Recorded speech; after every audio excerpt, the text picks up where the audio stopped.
నమస్తే, రంగరాజన్ మాట్లాడుతున్నాను సార్. నమస్తే నమస్తే స్వామి. బాగున్నారు స్వామి? బాగున్నాను అదే స్వామి, వ్యక్తి స్వామి. నాకు విషయమే తెలియదు స్వామి. నేను తెలిసేసరికి నాకు రాఘవన్న రామకృష్ణ చాలా భయంకరమైనటువంటి ఒక ఘట్టం అండి. లాస్ట్ మొన్న ఫ్రైడే కంటే ముందు ఫ్రైడే జరిగింది, 7th February నాడు. And some 27 people entered my private room, and then they were saying that they are followers of Ramarajyam, and they wanted me to work for Ramarajyam. And what is that? ఏం కావాలి అంటే మాకు సైన్యం తయారు చేసుకోవాలి, రామరాజ్య సైన్యము. దానికి కావాల్సిన వనరులు ఏర్పాటు చేసుకోవాలి. జడ్జుల తాట తీస్తాము, పోలీస్ వ్యవస్థ యొక్క తాట తీస్తాము, రామరాజ్యానికి వ్యతిరేకంగా ఉండే వాళ్ళ తాట తీస్తాము. మీరు ఇక్ష్వాకు వంశస్థులు, ఆ గోత్రానికి చెందిన వాళ్ళని ఐడెంటిఫై చేయాలి. క్షాత్రగుణం అంటే క్షత్రియుల్లాగా పనిచేసే వాళ్ళని ఐడెంటిఫై చేయాలి.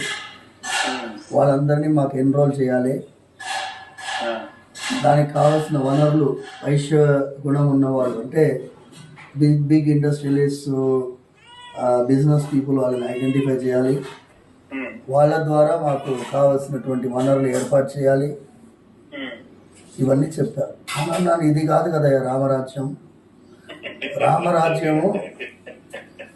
రామరాజ్యం అనేది రాజ్యాంగంలో ఆల్రెడీ ఉన్నది.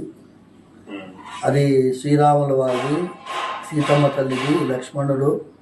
Part 3 of the Constitution, rule of law. రాజ్యము మన న్యాయం ఉన్నది, చట్టం ఉన్నది, ధర్మం ఉన్నది, న్యాయస్థానాలు ఉన్నాయి. అవన్నీ సక్రమంగా పనిచేసి ఈ దేశంలో శాంతి భద్రత ఉండేటట్టు చేయడమే కదా రామరాజ్యము. ఇదేదో కొత్తగా ఉంది కదా, దీనికి ఏమాత్రం నేను ససేమిరా అన్నానండి. దానికి 40 నిమిషాలు భయంకరమైనటువంటి చిత్రహింసకి లోనయ్యాను. తర్వాత నేను ఇక లాభం లేదు అని చెప్పి సరే అన్నట్టుగా లాస్ట్లో ఒక 2-3 minutes నేను వాళ్ళతో ఏకీభవించినట్టు. ఎందుకంటే బాడీ అంతా you can see people were surprise when I came out of the room after they left. కళ్ళంతా ఎర్రగైపోయినాయి, శరీరం అంతా ఒకటే నొప్పి. Imagine sir, I'm 58 years old. మన ఫ్యామిలీస్కి ఎంత దగ్గర సంబంధం. మీ నాన్నగారు అంటే మా నాన్నగారికి చాలా ప్రాణం. మీరు ఇది మనకి ఒక పెద్ద పరీక్ష. అందుకోసం దానికి తగినట్టుగా నేను పోలీస్ కంప్లైంట్ ఇచ్చాను. Our Telangana police has done excellent job. They have nabbed already 22 people. ముఖ్యమంత్రి రేవంత్ రెడ్డి గారు కూడా ఫోన్లో మాట్లాడారు sir. It's all of you are having so much of affection. మీరు ఫోన్ చేయడమే నాకు 1000 ఏనుగుల బలంలా ఉంది.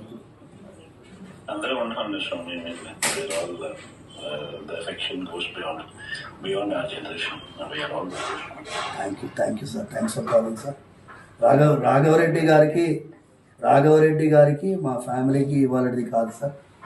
మీరు మీ నాన్నగారు చేవళ్ళకి పాదయాత్ర ప్రారంభించే ముందు రాఘవరెడ్డి గారు నాన్నగారు ఉన్నారు. ఆయన అన్నారు ఒక మాట, మా టెంపుల్లో స్వామివారు వెలిసింది గుణాల మాధవరెడ్డి గారికి కలలో. ప్రతి ఏడాది ఆయన పాదయాత్రగా తిరుమలకి వెళ్ళేవారు.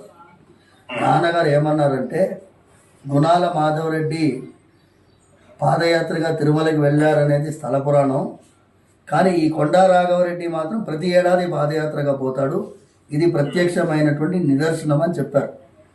అలాంటి ఫ్యామిలీ మనిషి సార్ మాతో ఉన్నారు.